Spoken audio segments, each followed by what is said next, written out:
ಜನಶ್ರೀ ನ್ಯೂಸ್ಗೆ ಸ್ವಾಗತ. ನಾನು ನಿತಿನ್ ಮಂಜುನಾಥ್. ಕೋಟೆ ಶ್ರೀ ಮಾರಿಕಾಂಬಾ ಜಾತ್ರೆ ಇಂದು ಪ್ರಾರಂಭ. ಇತಿಹಾಸ ಹಾಗೂ ಪುರಾಣ ಪ್ರಸಿದ್ಧ ಶ್ರೀ ಕೋಟೆ ಮಾರಿಕಾಂಬಾ ದೇವಸ್ಥಾನ ಜಾತ್ರೆ ಇಂದು ಬೆಳಗ್ಗೆ ಭಕ್ತಿಭಾವದಿಂದ ಆರಂಭವಾಗಿದೆ. ಬೆಳಗ್ಗೆ 5 ಗಂಟೆಗೆ ಗಾಂಧಿ ಬಜಾರ್ನ ತವರು ಮನೆಯಲ್ಲಿ ಸಂಪ್ರದಾಯಬದ್ಧ ಪೂಜೆಗಳೊಂದಿಗೆ ಜಾತ್ರೆ ಅಧಿಕೃತ ಚಾಲನೆ ನೀಡಲಾಯಿತು. ನಿನ್ನೆ ರಾತ್ರಿ ಭವ್ಯ ಮೆರವಣಿಗೆಯ ಮೂಲಕ ಅಮ್ಮನವರನ್ನ ಮಾರಿ ಗದ್ದುಗೆಗೆ ಪ್ರತಿಷ್ಠಾಪಿಸಲಾಗಿದ್ದು, ಇಂದು ಬೆಳಗ್ಗಿನಿಂದಲೇ ಸಾರ್ವಜನಿಕರ ದರ್ಶನಕ್ಕೆ ಅವಕಾಶ ಕಲ್ಪಿಸಲಾಗಿದೆ. ಬೆಳಗಿನ ಜಾವದಿಂದಲೇ ಸಾವಿರಾರು ಭಕ್ತರು ಸರದಿ ಸಾಲಿನಲ್ಲಿ ನಿಂತು ಅಮ್ಮನವರ ಆಶೀರ್ವಾದ ಪಡೆದಿದ್ದಾರೆ. ಗಾಂಧಿ ಬಜಾರ್ ಹಾಗೂ ಅಮ್ಮನ ಗದ್ದುಗೆ ಎರಡೂ ಸ್ಥಳದಲ್ಲಿ ಭಾರೀ ಜನೋತ್ತಮ ಕಂಡುಬಂದಿದೆ. ಯಾವುದೇ ತೊಂದರೆ ಉಂಟಾಗದಂತೆ ಪೊಲೀಸರು ಮತ್ತು ದೇವಸ್ಥಾನ ಸಮಿತಿ ವತಿಯಿಂದ ಕಟ್ಟುನಿಟ್ಟಿನ ಭದ್ರತಾ ಹಾಗೂ ದರ್ಶನ ವ್ಯವಸ್ಥೆ ಮಾಡಲಾಗಿದೆ. ವಿಶೇಷ ಚೇತನರು ಹಾಗೂ ವಿಐಪಿಗಳಿಗಾಗಿ ಪ್ರತ್ಯೇಕ ಸಾಲುಗಳನ್ನು ವ್ಯವಸ್ಥೆ ಮಾಡಲಾಗಿದೆ.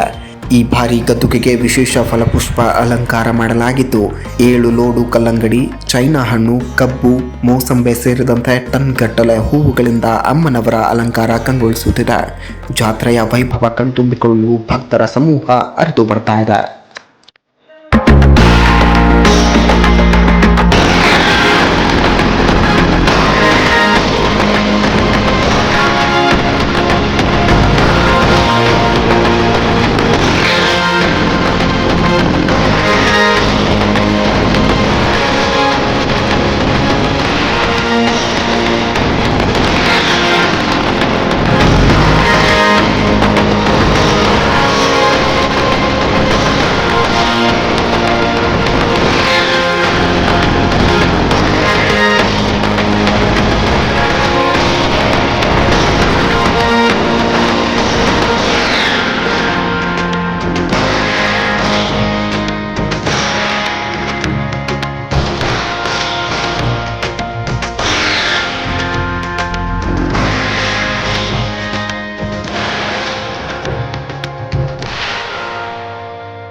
ಇದೇ ರೀತಿಯ ನಿರಂತರ ಅಪ್ಡೇಟ್ಗಳಿಗಾಗಿ ನೋಡ್ತಾ ಇರಿ ಜನಶ್ರೀ ನ್ಯೂಸ್.